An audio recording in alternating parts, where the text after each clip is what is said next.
भूतिया कहानी पढ़ने में रोचक तो होती है, लेकिन कुछ ऐसी कहानियां भी होती हैं जो हमें सीधे तौर पर प्रभावित करती हैं। ऐसी ही कहानी है अमावस्या। दरअसल अमावस्या की काली रात अच्छाई और बुराई दोनों के लिए एक अवसर होती है, जिसमें कई लोग साधनाएं करके अपनी इच्छा अनुरूप शक्तियां प्राप्त करते हैं। ऐसे ही एक भयानक अमावस्या की रात एक औरत घने जंगल के बीच घोर साधना में लगी हुई थी। जंगल के चारों तरफ भेड़ियों के चिल्लाने की आवाज आ रही थी, लेकिन बिना किसी से घबराए यह औरत अकेले मंत्रों के जाप के साथ आग जलाकर अपनी साधना कर रही थी।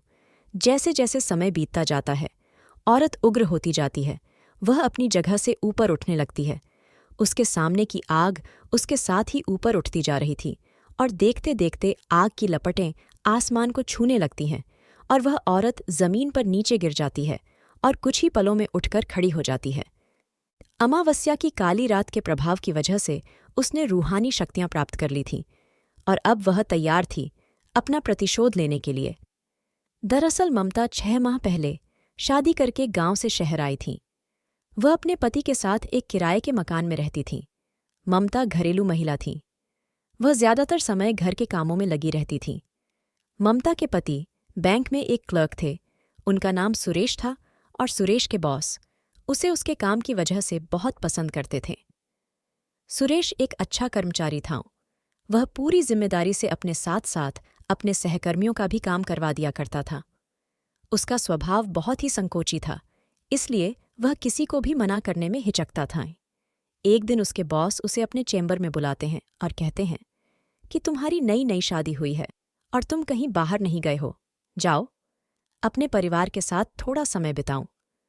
सुरेश को अपने बॉस की बात से खुशी होती है और वह मुस्कुराते हुए कहता है, जी बॉस, अगले महीने अपनी पत्नी के साथ कहीं बाहर जाने का सोच रहा हूं। बॉस अपने पर्स से कुछ पैसे निकालकर सुरेश को दे देते हैं और कहते हैं, ये मेरी तरफ से तुम्हारे लिए है, जाओ मजे करो। सुरेश पैसे लेकर घर आ जाता है। घर में ममता उसके लिए खाने की तैयारी कर रही होती है। सुरेश ममता को बताता है कि बॉस ने बाहर घूमने की इजाजत दे दी है। हम अगले हफ्ते ही चलते हैं। दोनों बाहर जाने के लिए काफी उत्साहित होते हैं।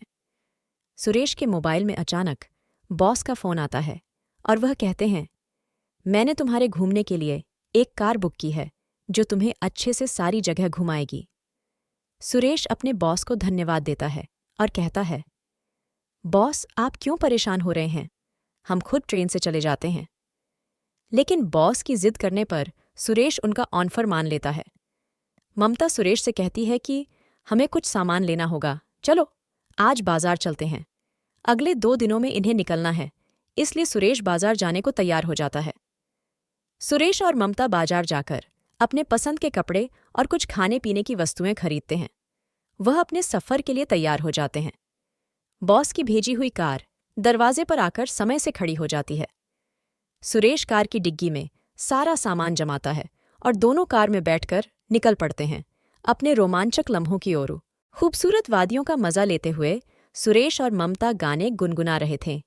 ड्राइवर गाड़ी चला रहा था। अचानक ड्राइवर गाड़ी का दरवाज़ा खोलकर बाहर कूद जाता है और गाड़ी का संतुलन बिगड़ जाता है, जिससे गाड़ी पहाड़ी से नीचे जंगली रास्ते की तरफ मुड़ जाती है और तेजी से जाकर एक पेड़ से लटक जाती है। ममता और सुरेश जोर जोर से मदद के लिए चिल्लाने लगते हैं। तभी सड़क के ऊपर एक कार आकर रुकती है, लेकिन इनकी कार रोड से थोड़ा नीचे एक पेड़ के सहारे लटकी होती है। कार की आवाज़ सुनने से दोनों को लगता है कि अब शायद यह बच जाएंगे। तभी ऊपर से एक व्यक्ति बड़ी सी लकड़ी लेकर इनकी कार को जोर जोर से धक्का देने लगता है। ममता और सुरेश को कुछ समझ नहीं आता कि यह इन्हें बचाना चाहते हैं या मारना। अचानक सुरेश की नज़र अपने बॉस पर पड़ती है, जो कि रोड के किनारे खड़े होकर सिगरेट पी रहा होता है। सुरेश जोर से आवाज़ लगाता है, बॉस हमें बचाइए। लेकिन सुरेश के बॉस एक बहुत बड़ा पत्थर लाकर कार के ऊपर पटक देते हैं और पेड़ की लकड़ी टूट जाती है, जिससे कार खाई में जा गिरती है। खाई गहरी होने के साथ साथ जानवरों से भी भरी है। दरअसल यह बहुत बड़ा जंगल है जो जमीन की बहुत गहराई में फैला हुआ है। यहाँ गिरने के बाद आज तक कोई नहीं बचा, इसलिए सुरेश के बॉस ने यही जगह चुनी थी सुरेश की मौत के लिए। सुरेश के बॉस उसे क्यों मारना चाहते थे, यह बात दोनों के लिए राज रह जाती है और गाड़ी खाई समा जाती है। अगली सुबह अखबार में हादसे की खबर छपी होती है, लेकिन साथ ही करोड़ों रुपया की हेराफेरी का आरोप भी सुरेश के ऊपर लगा होता है। दरअसल सुरेश के बॉस ने ऐसे कई खातों से सुरेश के जरिए पैसे निकलवाए थे, जिन खातों में लंबे समय से कोई प्रतिक्रिया नहीं हुई, और बैंक की ऑडिट के दौरान पाया गया कि सुरेश के सिग्नेचर की मदद से यह काम हुआ है। लेकिन अब सुरेश दुनिया में ही नहीं है। वह नहीं कह सकता कि यह काम उसके बॉस ने उससे करवाया है। सुरेश और ममता की दुनिया उजड़ चुकी थी, लेकिन होनी को कुछ और ही मंजूर था। हादसे में सुरेश की मौत हो जाती है, लेकिन किस्मत से ममता की जान बच जाती है। खाई में गाड़ी गिरने के बाद ममता बेहोश हो चुकी थी। तभी एक जंगली व्यक्ति की नज़र इनकी कार पर पड़ती है और वह दोनों को कार से बाहर निकालता है। सुरेश मर चुका होता है, लेकिन ममता की सांस चल रही होती है, इसलिए वह उसके पति को छोड़कर ममता को अपने साथ अपने कबीले ले आता है। यह कबीला बहुत ही खूंखार वनवासियों का था, जो कि काली शक्तियों के स्वामी थे। वह ममता को अपनी औषधियों से कुछ ही दिनों में ठीक कर देते हैं। ममता उनकी भाषा समझने में असमर्थ होती है, लेकिन अपने वह इशारों से बातों को समझा पा रही थी। वह सिर्फ इतना जानती थी कि उसके पति के बॉस ने ही उनकी जान ली है। अब वह बदला लेना चाहती थी। उसे कोई रास्ता नजर नहीं आ रहा था। वह तय करती है कि इन्हीं के बीच में रहकर वह काली शक्तियां प्राप्त करेगी और अपने दुश्मन का सर्वनाश करेगी। और कहानी वहीं आ जाती है जहां से शुरू हुई थी। ममता घने जंगलों में काली शक्तियां प्राप्त कर चुकी थी, और अब वह इतनी ताकतवर थी कि पलक झपकते ही वह किसी भी स्थान में पहुंच सकती थी। उसके साथ भूतों का पूरा समूह चलता था। उसके एक इशारे पर किसी भी व्यक्ति को खाक में मिलाया जा सकता था। ममता एक मॉडर्न लड़की बनकर बॉस के दफ्तर पहुंच जाती है। दरअसल ममता को सुरेश के बॉस ने कभी नहीं देखा था, इसलिए वह उसे पहचान नहीं पाते। लेकिन अब वह कोई साधारण लड़की नहीं, बल्कि काली शक्तियों की महारानी थी। उसे काली शक्तियों की वजह से पता चल चुका था कि आखिर बॉस ने उसके पति को क्यों मारा। वह अपने पति को निर्दोष साबित करना चाहती थी और असली गुनहगार को सजा देना।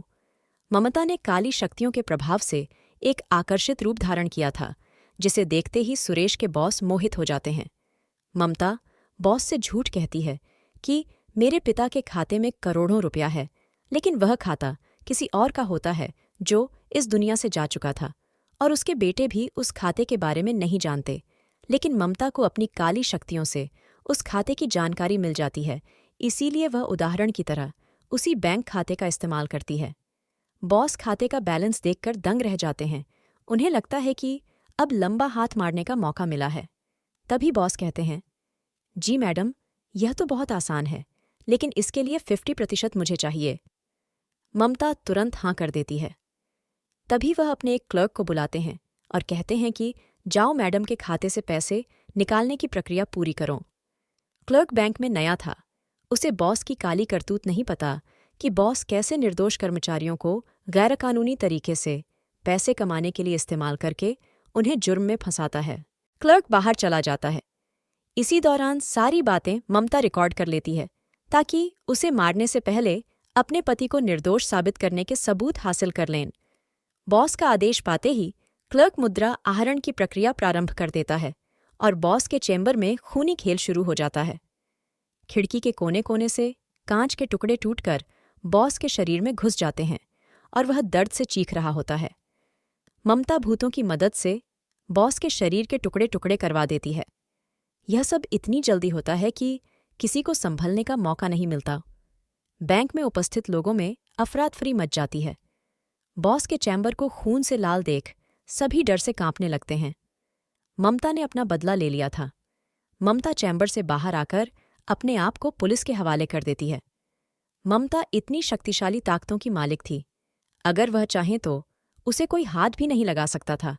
लेकिन वह अपने पति को निर्दोष साबित करने के लिए आत्मसमर्पण कर देती है और सुरेश का केस दोबारा शुरू किया जाता है। और कुछ ही महीनों में सुरेश निर्दोष साबित हो जाता है और पाया जाता है कि सुरेश के बॉस ने ही सारे अपराध किए थे और लंबे समय से वह ऐसी ही गतिविधियां करता चला आ रहा था। उसको कानूनी मापदंडों के अनुसार अपराधी माना जाता है, लेकिन अब वह इस दुनिया में नहीं था, इसलिए उसे दोबारा सजा नहीं दी जा सकती थी। लेकिन उसकी हत्या के जुर्म में ममता को सजा काटनी पड़ती है और ममता के बदले के साथ यह कहानी भी समाप्त हो जाती है।